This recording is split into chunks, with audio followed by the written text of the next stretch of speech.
How to allow WhatsApp group members to send messages to the group.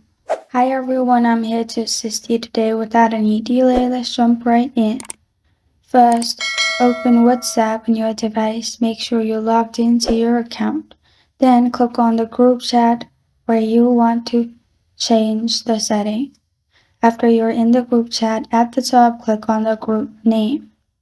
After you click on the group name, you'll find this kind of screen. In here, scroll down and click on group permissions. After you click on group permissions, in here, you'll find send new messages. Simply click on send new messages, which is members can. Turn that on, make sure the white circle is on the right side, and you're good to go. This is how to allow WhatsApp group members to send messages to the group. Thank you for joining me today. If this video helps you out, please leave a like and subscribe for more. For a question or want to suggest the topic, comment below. Thank you for watching.